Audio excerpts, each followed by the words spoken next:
National Weather Service in the Twin Cities has issued a tornado warning for Pepin County, southeastern Dunn County, until 8:45 p.m.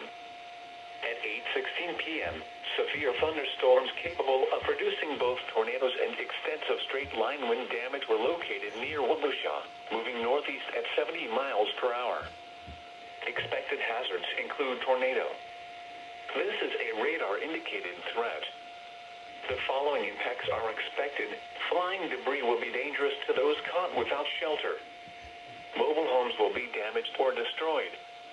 Damage to roofs, windows, and vehicles will occur. Tree damage is likely.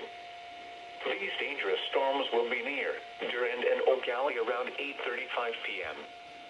Tornadoes are extremely difficult to see and confirm at night. Do not wait to see or hear the tornado. Take cover now.